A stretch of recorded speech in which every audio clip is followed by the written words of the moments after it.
기독교 학교가 뭐하냐, 무슨 학교냐, 성경만 가르치는 학교냐라고 묻는 분들이 있습니다. 그렇지 않습니다. 기독교 학교는 모든 학문을 포괄적으로 공부합니다. 자연과학도 공부하고 사회학, 역사학, 인문학 다 공부하는데 우리가 인생을 아는데 두 가지 갈래길이 있어요. 어떤 객관적이고 또 어떤 면에서 과학적인 방법을 통해서 그런 학문을 통해서 인생을 아는 방법들이 있는가 하면 또 하나는 주관적이고 직관적인 그런 방식으로 인생을 아는 방법들 또한 있습니다. 전자는 점진적이면서 계속해서 무한한 과정이라고 본다면 후자는 다시 말해서 직관적이고 주관적인 방법은 어느 때에 그냥 필이 딱 꽂혀가지고 아는 이런 방식의 책 한 권이 인생을 바꾸기도 하고 성경에서 만나주시는 그 주님을 만나서 바뀌기도 하고 그런 겁니다. 우리가 학교에서 배우는 것은 이런 전자에 해당하는 지식적인 정보 습득하는 그런 점진적인 과정을 다 할 뿐만 아니라 인문학과 성경 계시를 통해서 주어지는 총체적인 인간을 파악하면서 하는 그런 그 학교로 준비가 될 겁니다.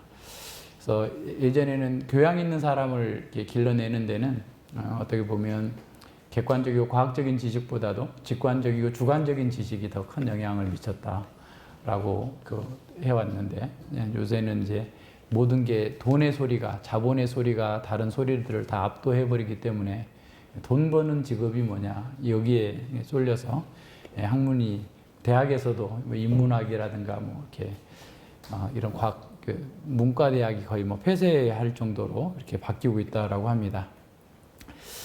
그래서 우리는 이 기독교 학교에서 세상을 전혀 공부하지 않는 게 아니고 세상의 학문을 공부하는데 성경으로 해석한 기독교 세계관으로 해석해서 가르치는 것, 이것이 기독교 학교가 해야 될 일입니다. 인생의 질문, 또 인생의 방향, 또 역사의 목표를 분명히 알고 정말 그리스도의 사람으로 그리스도의 종으로 사는 사람을 살도록 하는 것이 목표입니다. 그래서 우리에게 주어져 있는 그런 환경, 또 체험, 그런 과정들 속에서 우리 아이들이 그걸 잘 해석해낼 수 있는 것. 그러니까 어떤 사람이 어떤 체험을 한 것은 다 체험을 할 수 있어요. 그냥 자기가 원치 않아도 체험은 있을 수 있는 거기 때문에 그 체험을 어떻게 해석하느냐 하는 그 해석의 툴이 있어야 되겠죠. 성경의 방법, 성경의 툴로 그런 체험들을 해석하고 또 그 해석을 통해서 하나님 앞에서 더 바르게 살아갈 수 있도록 해 나가야 됩니다. 성경에 보면 그 장소의 이동들이 많이 나옵니다. 그래서 이제 아브라함이 갈대아 우르에서 그 가나안 땅으로 왔고 팔레스타인으로 왔고 다시 애굽으로 갔다가 다시 팔레스타인으로 오고 유다가 이렇게 가나안에 있는 땅으로 내려가기도 하고 요셉이 땅으로 옮기기도 하고. 근데 장소의 이동은 그냥 장소가 이동된 게 아니에요. 그들의 신학이 바뀐 거예요. 아브라함은 갈대아 우르에 있을 때 우상 장사를 하는 가족들 속에서 살았어요. 거기는 아주 번성한 도시였어요. 그래서 우상의 세계관, 세상의 세계관을 버리고 하나님만을 의뢰하는 땅으로 의뢰하기 위함으로 장소가 옮겨진 겁니다. 그래서 우리가 민수기에서 보면 민수기에 갈 때마다 계속 움직이고 진치고 갔다 진치고 진행했다 진치고 진행했다 계속 나오는 이유가 뭐냐면 그때마다 다 그 장소의 역사적 의미가 담겨 있고 신학적 의미들이 담겨 있어요. 그래서 이런 모든 부분들에 대해서 우리는 생각해 봐야 됩니다. 그래서 모세가 애굽의 왕궁을 버리고 미디안 강화로 나간 이유가 뭔가, 다시 애굽으로 돌아간 이유가 뭐고, 다시 시내산으로 오고 모압 평지까지 오게 된 그런 과정들이 주어져 있는 그 상황들이 어떤 것인가를 잘 생각해 봐야 됩니다. 장소의 변경은 그 삶의 변경, 또 신학의 변경, 또 삶의 어떤 내용들이 변경되었음을 이렇게 보여줍니다. 우리 생명나무 학교의 변신이라고 이제 해야 될까? 학교가 지금 여러분 보시는데 501호 가장 조그만 방 있죠. 유아방. 거기서 시작했어요. 거기서 책상 놓고 시작했다가 그래서 조금 더 큰 방으로 갔다가 그 다음에 별관으로 옮겼다가 다시 지금 이제 이쪽으로 장소가 옮겨져 왔어요. 그러면 그냥 장소만 옮긴 것일까? 저는 그렇지 않다고 봐요. 하나님께서 그렇게 장소를 옮기고 우리가 장소를 옮기면서 많이 배웠을 것 같아요. 그러니까 그것도 감사하고 은혜였고 지금도 감사하고 은혜입니다. 그러나 이 모든 것들 속에서 사람들은 세상을 다 방황하고 있는데 어쨌든 우리는 하나님께 우리의 거처를 두고 하나님 안에서 우리 자녀들을 키우겠다라고 하면서 옮겨왔던 그런 장소입니다. 전에 소개했던 그 폴 투르니에 교수는 이렇게 말합니다. 사람은 장소가 필요하며 자신을 그 장소에 종속시킬 필요가 있다. 장소가 필요해요. 누구나, 그죠? 시공간의 세계의 사람은 장소가 필요한데 그 사람은 그 장소에 자신을 종속시킬 필요가 있다는 거예요. 시야가 넓을수록 그럴 필요는 더 큰 거다. 그러니까 우리가 넓게 본다고 해서 내가 있어야 될 장소가 없어서 되는 게 아니다는 거죠. 그러니까 유랑하고 방황하고 움직일 수 있는 그런 상황이 아니라는 거죠. 아브라함은 완전히 문명이 발달한 갈대아 우르를 떠나라는 부름을 받아서 또다시 옛 조상들의 유목 생활을 시작해야 했다. 하나님께서는 그의 운명이 공동의 것이 될 것이며 세상의 모든 나라들이 그 자신 안에서 축복을 받을 것이며 그가 믿는 자의 아버지가 될 것을 약속하셨다. 그러니까 아브라함 혼자의 운명이 아니라 아브라함의 후손을 통해서 모든 민족이 복을 얻게 될 것이다라고 하는 공동의 어떻게 보면 새로운 아담적 사명을 가지고 갈대아 우르에서 가나안 땅으로 옮겨왔다라는 겁니다. 그래서 장소란 한 사람을 보여주는 일종의 거울이다라고 말합니다. 한 사람을 보여주는 거울. 그러니까 여러분의 집이 어떤 모양인가 보면 그분의 성격이 다 알죠. 그죠? 그러니까 이제 예전에, 지금은 뭐 그런 일이 없는데 예전에 이제 우리 시찰의 노예 목사님들이 예전 그 예배당에 오면 목사님 성격이 여기 다 드러나네요. 그래요.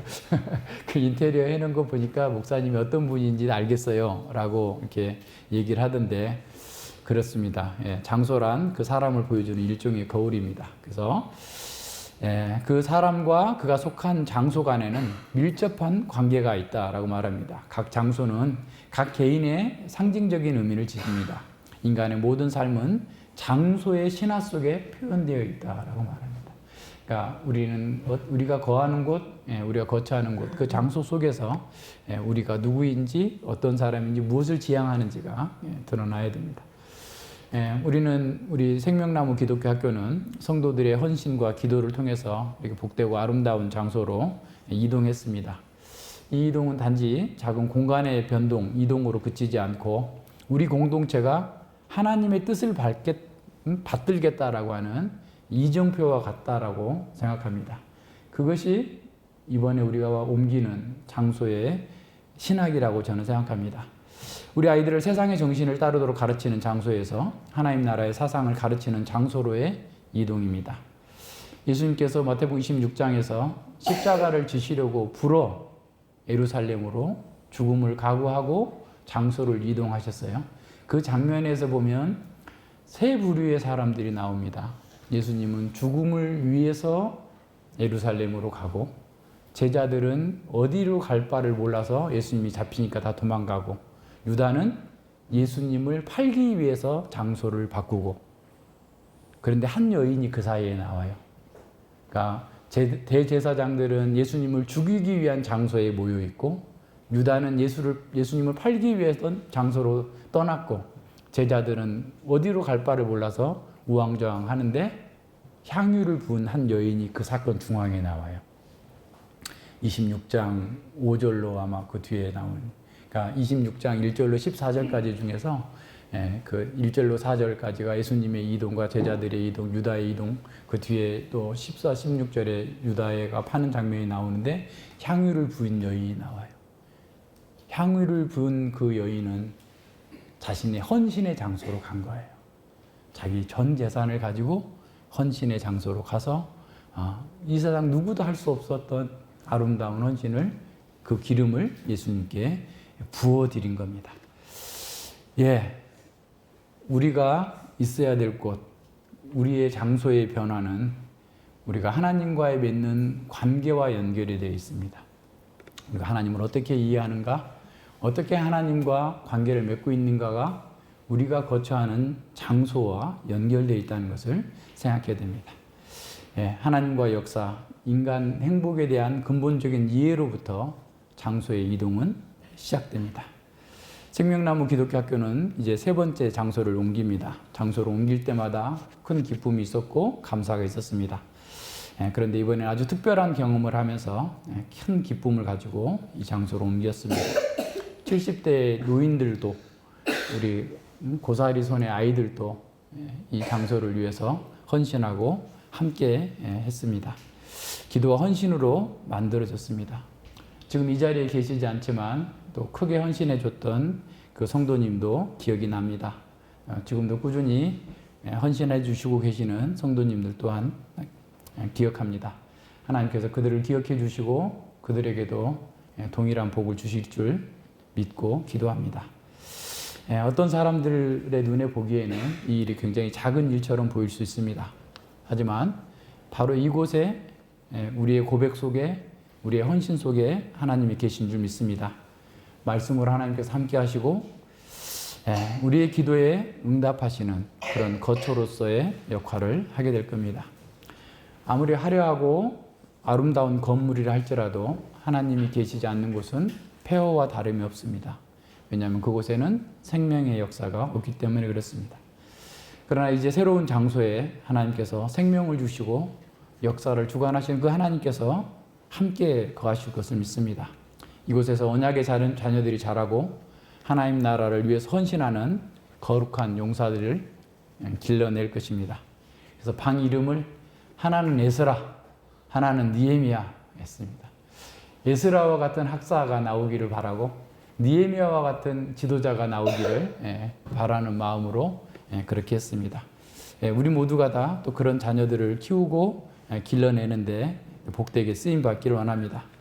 바로 그곳에서 날마다 감사가 넘치고 찬양이 넘치고 말씀을 외우는 소리가 가득하기를 바랍니다. 그 장소는 말씀의 장소고 기도의 장소고 찬양의 장소로 채워질 것을 믿습니다. 바로 진정한 기독교 학교가 새롭게 발원하고 또 다른 곳으로 흘러내려 보낼 수 있는 그런 근원적인 그런 역할을 또한 감당할 것을 소망해 봅니다. 그래서 우리는 단순히 장소를 옮기는 것이 아닙니다. 이 악하고 패역한 시대 속에서 언약의 자녀들을 말씀으로 양육하라고 하는 하나님의 명령에 순종하는 거룩한 그 언약에 신실하게 순종해 나가는 그런 장소로서 우리는 옮기는 것입니다. 이제 시편 90편을 본 것처럼 우리는 시간의 이동을 봅시다. 그리스도인은 시간과 영혼을 동시에 볼 수 있는 사람입니다. 그래서 시간의 의미를 알고 역사의 목적을 아는 사람입니다. 시편 90편과 91편은 여호와를 거처로 삼은 사람들이 기도와 확신을 그려주고 있습니다. 시편 90편은 네 단락으로 나눌 수 있는데요. 1절과 2절에서는 영원한 하나님을 찬양하고 있고 3절과 6절에서는 티끌로 돌아갈 수밖에 없는 인간의 유한성을 보여주고 7절과 12절에서는 하나님의 진노 아래에 있는 인간, 그리고 13절로 17절에서는 인간의 한계를 수용하면서 하나님의 은총을 구하고 있는 그런 기도로서 이루어진 것입니다.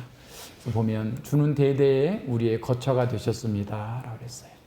그러니까 이 거처라는 말이 히브리어로 마온이라는 말인데 이게 산양이나 이런 그 짐승들이 높은 바위 틈에 숨어가지고 있으면 거기 서 있으면 사자고 표범이고 아무리 와도 그 바위의 그 안전한 지대에는 공격을 못하는 그럴 정도의 안전한 곳을 가리키는 겁니다.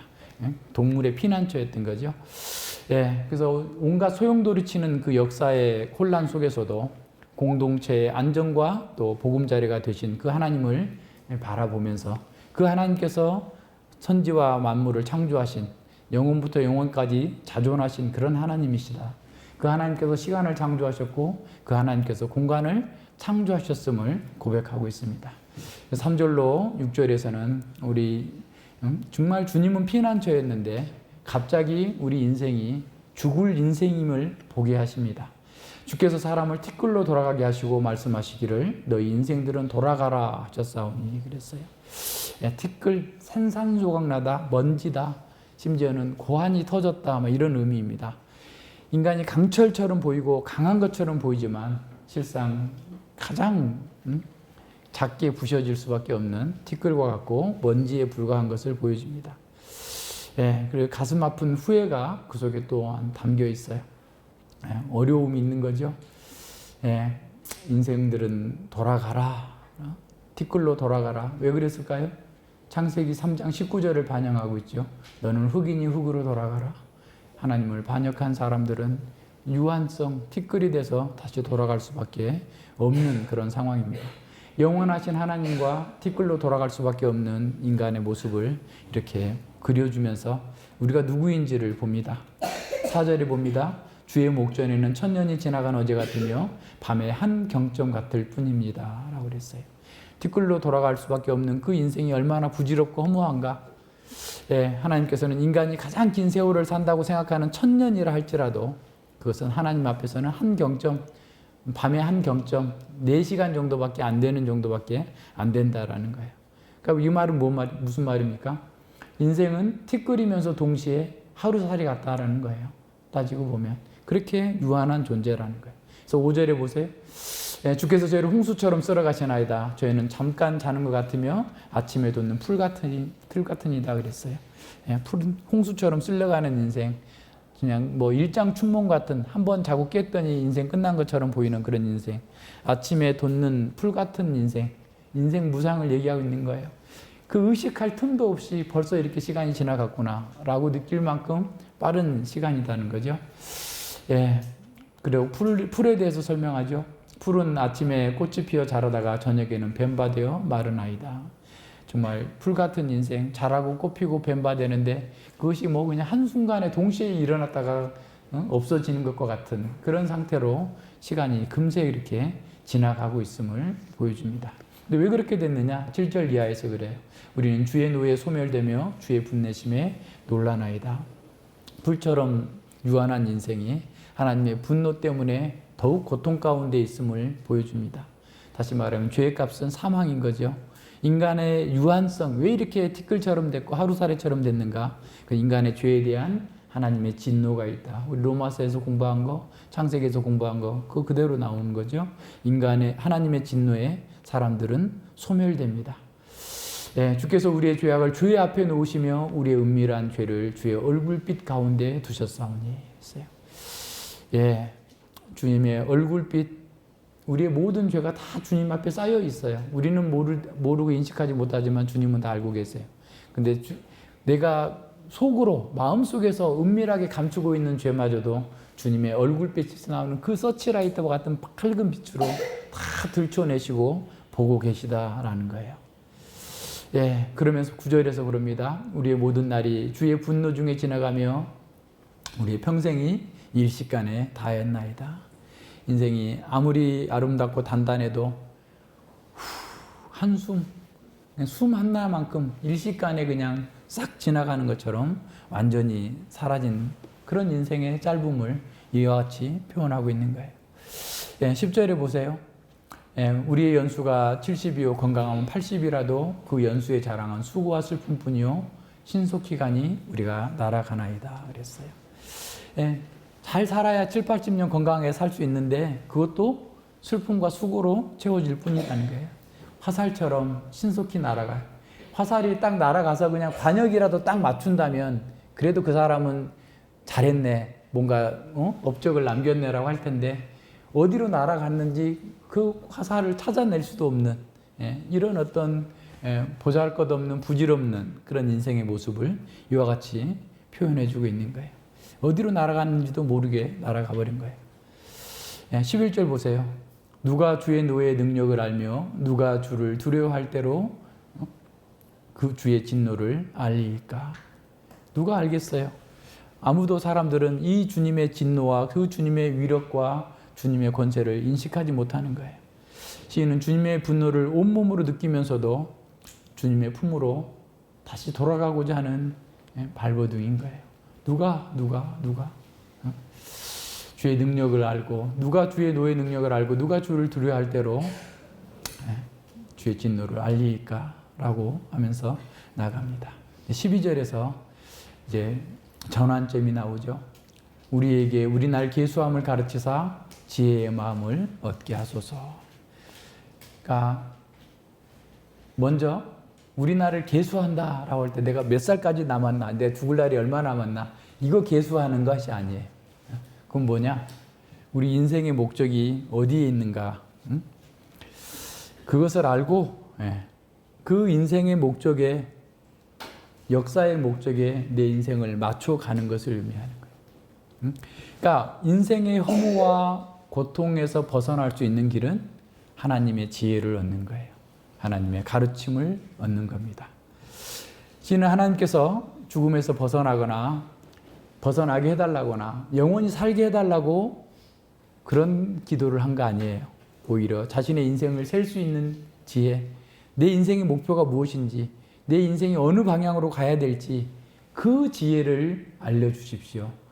짧은 이 인생을 살면서 그것도 모르고 그냥 돈 버는 것이 내 목적이고 그냥 이 땅에서 뭔가를 더 많이 쌓아놓는 것이 내 목적으로 산다면 그건 여전히 허무와 고통 속에 사로잡혀 있는 건 거죠. 인생의 끝이 있음을 알고 주의 진노가 있음을 기억하면서 하나님을 경외하는 지혜를 주십시오라고 기도하고 있는 겁니다. 여호와를 경외하는 지혜를 구하고 여호와의 관점으로 인생을 볼 수 있게 해달라고 기도하는 거예요. 우리 눈을 들어야 돼요. 사람들이 보는 대로 우리를 보면 안 돼요. 주님이 보는 대로, 성경이 가르치는 대로 여호와를 경외하는 마음으로 우리 인생을 봐야 됩니다. 그래서 13절에 기도가 나옵니다. 여호와여 돌아오소서. 언제까지니까 주의 종들을 긍휼히 여기소서. 티끌로 돌아갈 수밖에 없는 인생이지만 살아있는 동안 주님께서 돌아오신다면 다시 새로운 희망이 있는 거죠. 죄에 대한 하나님의 분노를 깨닫고 이제 주님의 용서를 구하면서 주께서 불쌍히 여겨주시기를 기도하는 겁니다. 돌아오소서, 돌아오소서. 내가 주님께 돌아왔으니 주님께서도 돌아와 주시옵소서라고 언약적인 기도인 거죠. 14절에 아침에 주의 인자로 우리를 만족케 하사 우리 평생에 즐겁고 기쁘게 하소서. 푸른 아침에 자라다가 저녁에 마르지만 주님의 인자는 날마다 아침마다 새롭게 부어주시기를 기도하는 겁니다.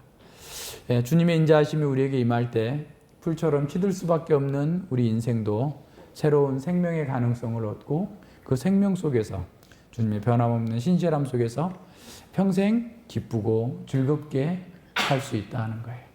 그러니까 우리가 기쁘고 즐겁게 살 수 있는 것은 주님이 오셔서 우리에게 매일 아침마다 인자를 베풀어 주실 때 우리는 진정한 복을 누리면서 살 수 있습니다.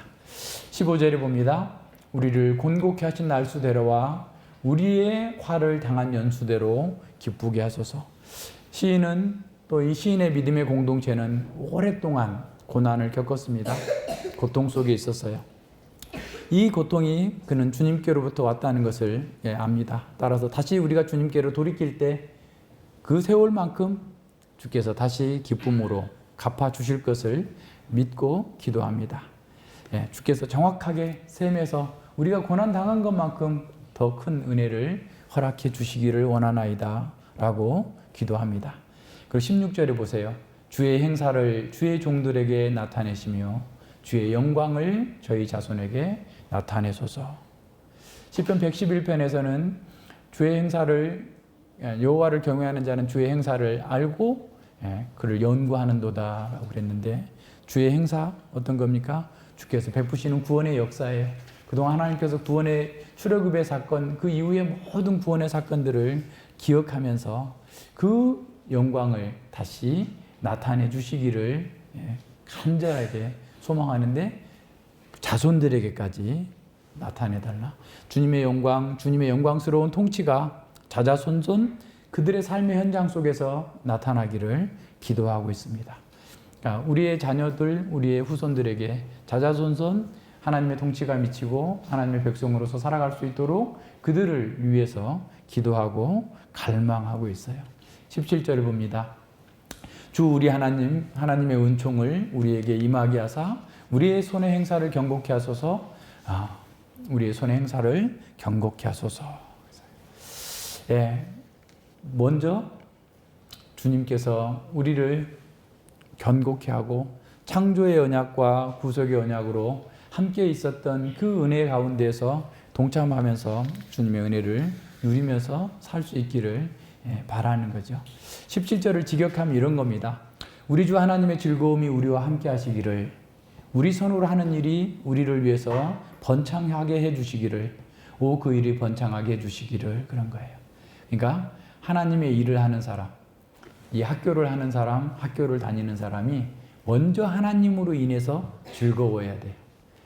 즐거움으로 해야 돼요. 헌신도 즐거움을 하고, 배운 것도 즐거움을 하고, 가르치는 사람도 즐거움을 하고, 후원자들도 즐거움을 하고, 모든 사람이 먼저 하나님으로 말미암아서 즐거워야 돼요. 하나님과 함께하는 즐거움, 하나님의 아름다움에 대한 즐거움을 깨닫는 사람이 하나님의 섬기는 일을 또한 잘 할 수 있고, 학생들과 우리 어린이들을 또 잘 지도할 수 있습니다. 인생은 티끌 같고 들꽃과 같은 그런 존재입니다. 인생에 하는 모든 일이 의미가 없고 부패한 것으로 드러났습니다. 하지만 하나님께서 우리 날 계수할 때 우리 인생 전체의 목표를 정하고 그 목표를 따라 살아가도록 해주신다면, 다시 말하면 예수 그리스도를 믿고 인생의 지혜를 얻는다면, 역사의 목적과 인생의 목적을 알고 그 목적에 따라 산다면 영원한 안식을 지금부터 누리고 평생에 기쁘고 즐겁게 살 수 있습니다. 우리의 작은 손으로 하는 이 일 또한 주님께서 모두 경고케 되어서 새로운 역사로 이끌어 가실 줄을 믿습니다. 자, 그럼 이것을 어떻게 이룰 수 있을까요? 우리는 신명기 6장 4절로 9절을 봅니다. 이스라엘아 들으라, 우리 하나님 여호와는 오직 하나인 여호와시니 너는 마음을 다하고 성품을 다하고 힘을 다하여 내 하나님 여호와를 사랑하라. 내가 오늘날 내가 내게 명하는 이 말씀을 너는 마음에 새기고 내 자녀에게 부지런히 가르치며 집에 앉았을 때든지 길에 행할 때든지 누웠을 때든지 일어날 때든지 이 말씀을 강론하며 너는 또 그것을 내 손목에 매어 기호를 삼으며 내 미간에 표를 삼고 내 집 문설주와 바깥문에 기록할지니라 그랬어요. 먼저 하나님을 사랑하고 모세의 모든 가르침을 우리의 마음에 새기라는 겁니다. 내적인 순종이 계속해서 요구되는 거예요. 그리고 그 다음에 그것이 다음 세대로 계속 전수되게 하라는 거예요. 아이들에게 막 강제로 막 애워서 때려서 그렇게 가르치라가 아니라 내 삶 속에서 내가 말하고 있는, 거처하고 있는 집에서, 길에서, 일하고 어디서든지 간에 너의 삶과 너의 대화 속에서, 너의 행동 속에서 그것이 드러나고 녹아져서 자연스럽게 보이게 하라는 겁니다. 그 계명의 표시가 우리한테 항상 있어야 되는 거죠. 그 어떤 거예요? 우리의 삶의 열매로 드러내야 돼요. 하나님을 아는 삶으로서의 의의 열매를 맺음으로써 그 내면화되어 있는 그 하나님의 말씀이 우리 가운데 드러나야 됩니다. 자, 그러면 이제 언제 어디서나 하나님을 만나고 교제하는 그런 학교입니다. 그래서 기독교 학교는 만남의 장소입니다. 장소예요. 기독교 학교는 시간 속에서 초월적인 시간을 만나는, 경험하는 그런 곳입니다. 먼저 기독교 학교는 하나님의 사람들과 만납니다. 하나님을 닮은 후원자들, 하나님의 형상을 닮은 선생님 인격과 삶을 보고 배우는 그런 장소입니다. 동일한 지식과 정보를 가르친다 할지라도 하나님의 형상을 회복한 선생님과 그렇지 않는 선생님과는 전혀 다르게 해석되고 적용될 것입니다. 교회 안에서 자라는 언약의 자녀들은 서로를 경쟁의 대상이 아니라 섬김의 대상으로 훈련받아야 됩니다. 우리 학교는 일반 학문과 지식을 습득하고 각자 하나님으로부터 받은 은사를 최대한 발휘할 수 있도록 교육해야 할 것입니다. 그러나 우리 학교는 다른 무엇보다도 모든 사람이 서로 섬기고 사랑으로서 성장하도록 본을 보이면서 양육해가는 그런 학교가 되어야 됩니다. 유럽에 있는 어떤 그 병원에, 정신병원에 그 농장이 하나 딸려 있었답니다. 그 농장의 관리인이 30년 이상을 그렇게 그 젖소를 관리하고 이렇게 젖을 짜고 이렇게 하면 그런 일을 했는데, 어느 날 이제 자동화가 돼가지고 요새는 착즙기가 있더라고요. TV에 보니까 소들이 딱 걸어가 서면은 거기다가 딱 대면은 그 기계가 척척척척 짜는 거예요. 그러니까 이제 그 사람은 상당히 일이 편해졌을 텐데 그만두겠다고 사표를 썼어요. 그래서 왜 그렇게 사표를 썼습니까? 라고 물었더니 저는 소아하고 더 이상 친밀한 교감이 없는 일을 하고 싶지 않습니다. 그러니까 우리가 그냥 뭐 돈만 벌고 사는 그런 어떤 농장주인처럼 됐다면 뭐 그거 자기 더 편했었으니까 더 좋은 거잖아요. 생산성도 높아질 거고. 그런데 그 사람은 동물과도 교감해야 된다는 거예요. 동물과도 친밀하게 그렇게 같이 하는 그런 직업적인 만족도를 빼앗겼기 때문에 난 더 이상 이 일을 할 수 없다라고 그만두는 겁니다. 기독교 학교는 그런 친밀감 없이 진학이라고 하는 목표, 어떤 세상의 성공이라는 목표로 그냥 두들겨 가면서 나가는 그런 학교가 된다면 그만해야 됩니다. 학교가 목표가 아니고 좋은 직업이 목표가 아니고 하나님의 형상을 회복하고 하나님과 친밀하게 교제하는 사람, 부모와 친밀하게 교제하는 사람, 다른 친구와 친밀하게 교제하는 사람, 교회 모든 성도들과 친밀하게 교제하면서 서로 섬기면서 사랑하는 사람, 아름다운 사람을 키우는 것이 우리의 목표가 되어야 됩니다. 우리 학교의 목표는 하나님의 형상을 닮은 영성을 가진 사람, 창조적인 능력을 가진 창조성을 가진 사람, 거룩한 습관을 형성하는 사람, 그리고 조화로운 사람, 합리적인 사람을 길러내는, 그래서 진정한 삶의 예술가를 만들어내는 학교로 세워가기를 원합니다. 그것이 우리의 목표입니다. 그러면 다른 것은 부족하더라도 여호와께서 말씀하신 것처럼 여호와를 경외하며 그 길을 걷는 자마다 복이 있도다라고 말씀하시는 시편 128편 1절의 말씀이 그들 속에서 구현될 것이라고 믿습니다. 두 번째는 이 기독교 학교에서는 하나님과의 만남입니다. 기독교 학교는 사람들과의 만남을 통해서 성경과 학문과 지식을 배우면서 하나님을 만나는 훈련을 하는 곳입니다. 하나님을 경외하여서 매 순간 하나님의 얼굴의 빛을 사모하면서 아름답고 강한 사람으로 성장시킬 것입니다. 이 학교는 어느 학교든지 간에 자기들이 구현해 놓은 그 획일화된 거푸집에다가 집어넣어서 그걸 만들어내고자 하는 거죠. 세상의 학교는 세상의 세계관, 세상의 정신이라고 하는 그 거푸집에 아이들을 넣어서 세상에게 절하고 우상에게 절하는 사람들을 만들어내고자 합니다.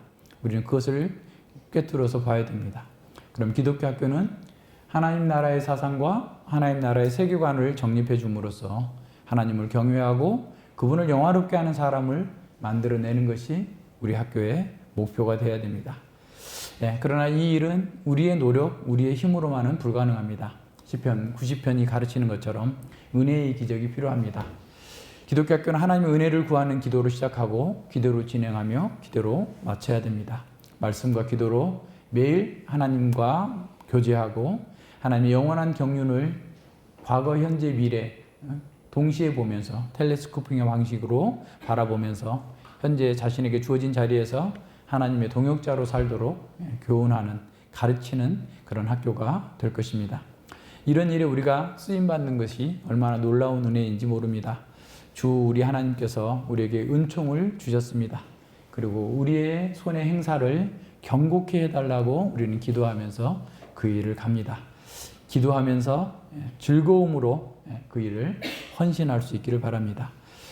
주 우리 하나님의 즐거움이 우리와 함께 하시기를, 우리의 손으로 하는 일이 우리를 위해서 번창케 하시기를, 이것이 우리가 또 우리 어린이들이 또 학부모들이, 교사들이, 후원자들이, 성도들이 기쁨으로 하나님을 찬양하면서 함께 이루어가야 될 복되고 아름다운 일입니다. 이 일에 함께 동참하고 함께 기도하는 것도 같이 동참하는 것입니다. 여러분 그동안 한 달 동안 또 수고해 주신 성도님, 또 헌신해 주신 분들, 기도해 주신 분들 다 기억하면서 즐거워하면서 하나님께서 우리 이 손으로 만든 이 일에 복 주셔서 우리 자녀들이 더 견고하고 온전하게 잘 자라갈 수 있고 또 그 일을 위해서 함께한 성도들의 손길 위에도 하나님께서 복 주시기를 바랍니다. 기도하겠습니다. 하나님 아버지 감사드립니다. 저희같이 작은 자들을 사용하셔서 주님의 일을 맡기셨습니다. 그러나 우리가 그 일을 하기 위해서 먼저 우리가 주님으로 말미암아서 장소를 이동했고 주님 앞에서 우리의 시간의 이동을 보았습니다. 참으로 일시간에 지나가는 이 인생 속에서 우리가 무엇을 추구하고 어떤 것을 남겨야 될지를 다시 생각합니다.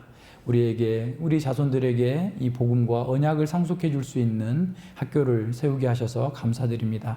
이 학교를 통해서 주님께서 영광을 받으시고 주님의 자녀들이 참으로 올곧게 하나님의 나라의 용사로서 성장해 갈 수 있도록 모든 지원들을 아끼지 않는 교회가 있고 성도들이 있습니다. 주님 감사드립니다.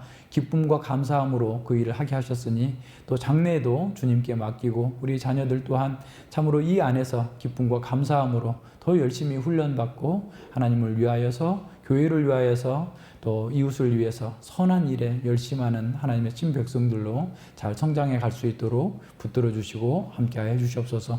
이 시간 이후에 함께 진행될 모든 순서 속에서도 주께서 영광을 받으시고 기쁨으로 주님을 찬양하게 하여 주시옵소서. 감사드리며 예수님 이름으로 기도드립니다. 아멘.